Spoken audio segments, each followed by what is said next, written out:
Hey guys, so today I'll be doing my flat pack that I've been waiting for a month. It has finally come back into Ikea. I grabbed it as soon as I saw it was in stock online. So I finally get to make it and I can actually organize my wardrobe. So I thought it would be a fun idea to film me unpacking and building the drawer while just talking nonsense. I don't really know what else to talk about. I'm pretty good at that anyway, so let's get to it.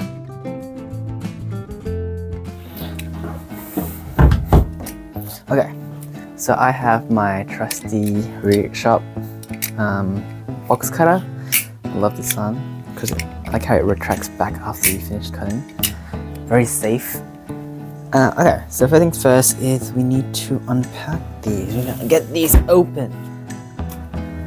I was using my Guretama blanket to stop the box from marking up the wall because the wardrobe door would always open and I would always see the boxes. So just want to be sure.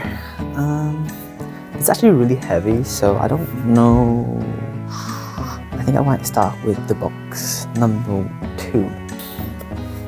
Yeah, so it's been roughly, I think it's been maybe 1.5 months I've been here in this new home, and no one seems to be annoying, so that's good.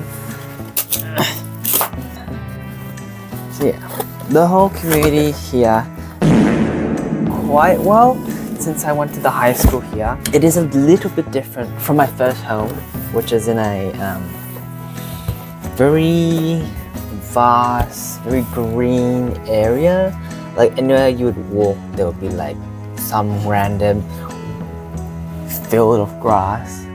And I like that. Like that felt nice. And then I moved in with my sister in a share house with her friends. That was okay. The house was nice, it was very new. But the area was really busy. Yeah, so in terms of the progress in my room, I'd say it's pretty much 60% done. There's still quite a few things I need to organize. Like after this, I'll get my wardrobe done because I've been like keeping my clothes in like bags. It's been quite hard. Not hard, but like just inconvenient. I just want to get like after I've like finished arrange my room where everything goes, I just want to organize it in a way that I'm happy and makes me feel good and brings me joy. Oh my god. I don't know if you guys can actually see me. I've just been trying to open these boxes and it's already a struggle. The manual. Let me just read the manual and I'll be right back. Okay, I am back. I gave the manual a quick skim and I don't think it's too hard for me to handle. Let us get started. Just trying to find the nails.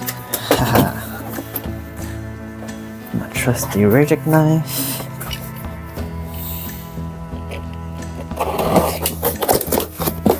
Yay! I don't really know what to talk about. I'm going to pull up some questions that I can do. This video is not very well thought out and planned, so please do not judge how the video goes. The video is slow. It's my first video anyway, so I don't really mind. If you vibe with it, you vibe with it. If you don't, you don't. So the questions I am going to do is the 38 questions to fall in love. Because I'm trying to I'm trying to seduce viewers into watching my videos. Yeah, so we'll do that. 36. Is this 36? So obviously I don't have anyone to do this with. It's something I can't do because there's no one else here. If you know me, I love Ikea. She was one of the first few artists I listened to when I started getting to R&B. I used to be an LB, which is the Australian equivalent of an ABB. So, you know, I'll go to raves, and that's all I would listen to. Just like fucking cling clang clong fucking music. So Janae Aiko was one of the first few artists I listened to when I got into R&B back in 2019, and I really vibe with her stuff. And I think a lot of people do. Like, her music is really dreamy and surreal. It makes you feel very calm, and I think that's what she wanted her music to feel. Yeah, and I just get to know her and talk about her art and how she creates her music, because I know in her Chalumbo album she actually incorporated healing bowls.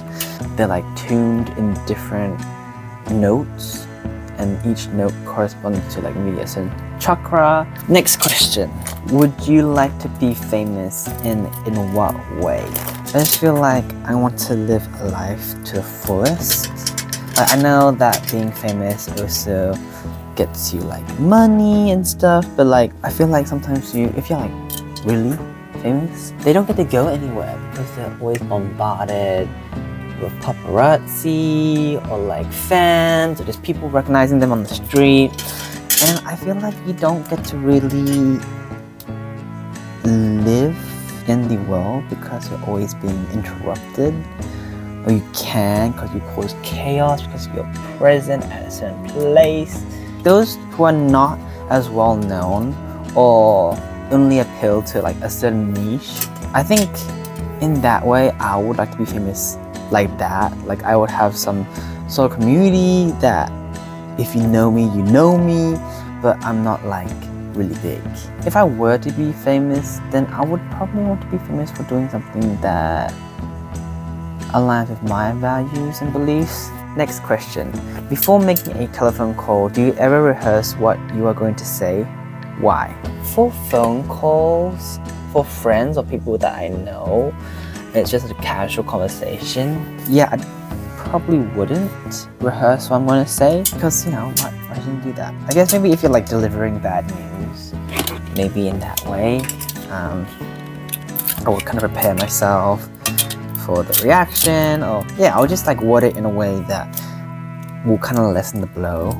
Like if I'm calling a business about a problem that I'm having with one of their products, then yeah, maybe I would rehearse what I'm gonna say because I don't want to forget to mention something. I guess I do rehearse what I'm gonna say on the phone call sometimes. Yeah, just to convey all my information that needs to be conveyed. I'm going to stop recording because I clearly cannot multitask while answering these questions, so I'll be right back after I screw these in.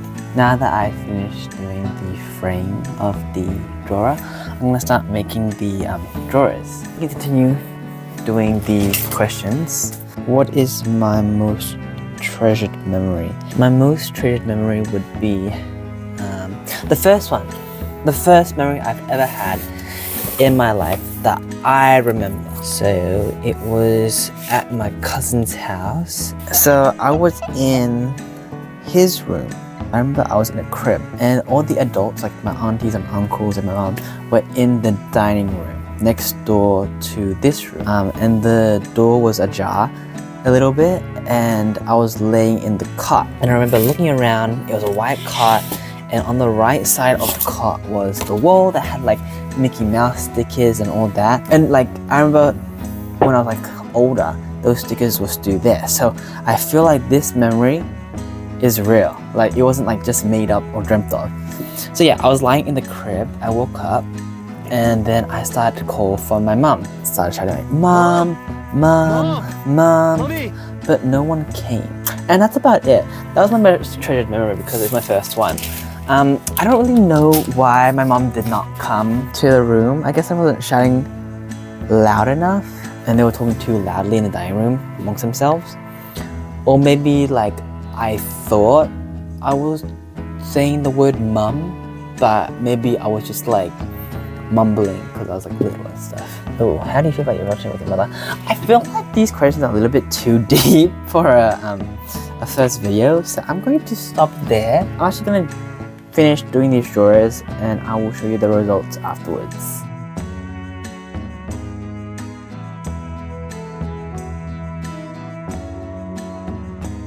Oh my gosh, so many things have actually like gone wrong with this drawer, and this actually drained like 1 year of my life.